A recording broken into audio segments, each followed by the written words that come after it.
ang mayor sa Malaybalay wala nagdawat sa 10% sa kontrata sa Malaybalay.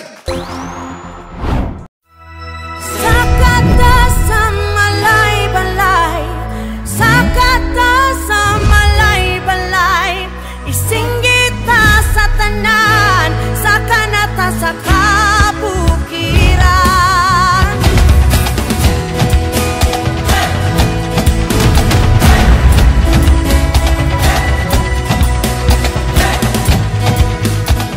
Mayad haal daw kini si Daphne Madrid para sa Malaybalay News Update sa syudad sa Malaybalay. Transparency ug accountability gihatagan og ginbugaton sa second Monday Convocation Program sa bulan sa Hunyo. Nagmalampuson ang gipahigayon nga Monday Convocation Program kaganihang buntag adlaw nga Lunes, Hunyo 10, 2024 sa New City Hall Compound kasisang Malaybalay City.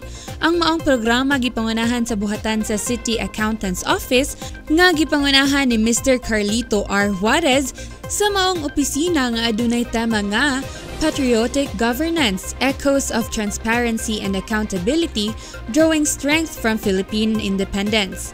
Ang dinapit nga mamumulong sa nasangpit nga programa mao si Dr. Emerita Cahiles Cabrera, ang Associate Professor sa Bukidnon State University, nga mihatag og mga importanteng punto sa pagpakita og patriotismo sa nasod og kini mao ang pagrespeto sa Philippine flag ug pagkanta sa national anthem, mahimong usa ka produktibo nga citizen, kahibalo sa mga isyu sa atong nasod, pagpasigarbo sa mga kalampusan sa Pilipino, pagpatronize ug pagsuporta sa atong kaugalingong mga produkto, pagpreserba sa mga kultura ug tradisyon sa mga Pilipino, pakikisama, pagsulti sa atong kaugalingong lengguwahe, pagboto sa eleksyon, pagbayad og buhis ug pagtabang sa komunidad. Transparency is the rock of good governance. It is a fundamental at every level of government because too much secrecy leads to an abuse of power and reduces accountability. Furthermore, transparency in government inculcates the faith of people by giving access to seeking information to the government. The government becomes accountable to the public. This ensures the efficient disbursement of public accounts.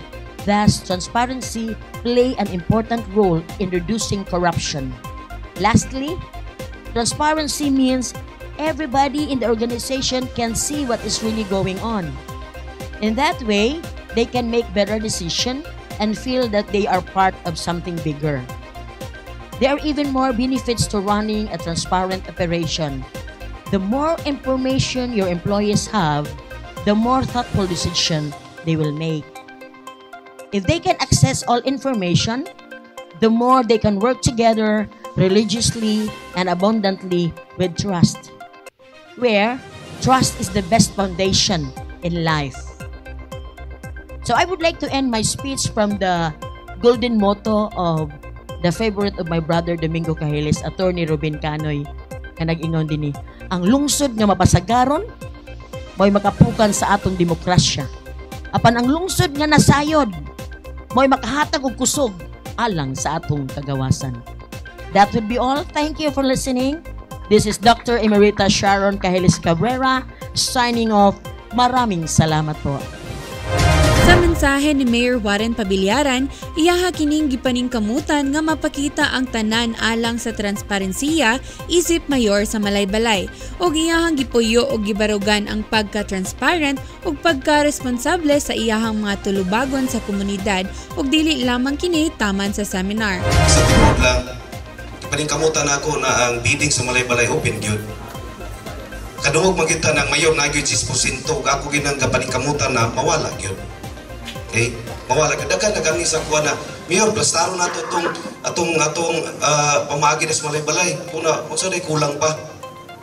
So paalang sa kasayuran yung sa itong last mo na speech mo, transparency, ipahibalo sa tanan, kay para ang mga katawan mo kay balong ato nang kabuhaton diri sa Malaybalay. Nang mayor wala kay bahin sa 10%. Kusbon ko, ang mayor wala nagdawat og 10% gayon.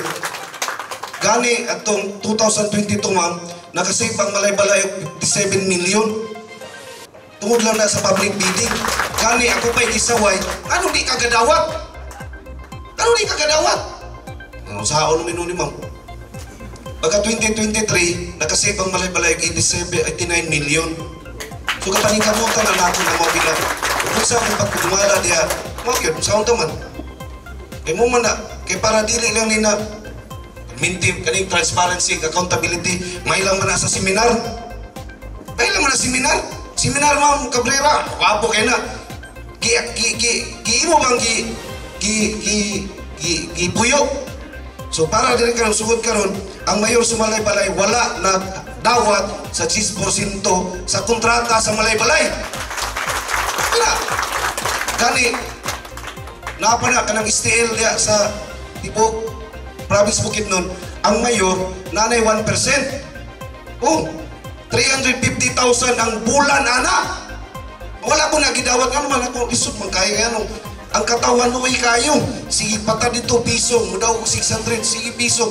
Tag 15, tag 20, tag 50. Ang among sabot na sa manager diya sa STL, sa ingala na diya, Trinto siguro.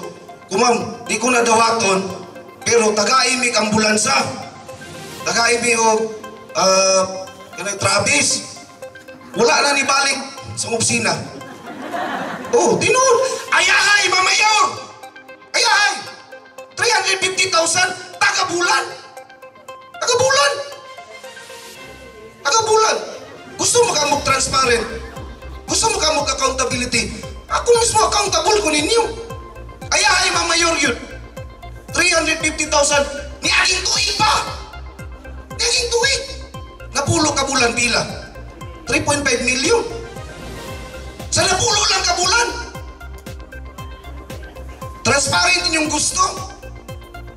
Transparent yung gusto. Ano? Ano? Isog kayo. Ano wala rin mo ginawat na ka, nakaparinting bugok, banga.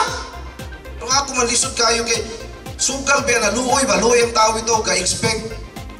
So para na ako, kung sa gusto nyo tubangan mo na ni, gusto mo ka mag-transparent.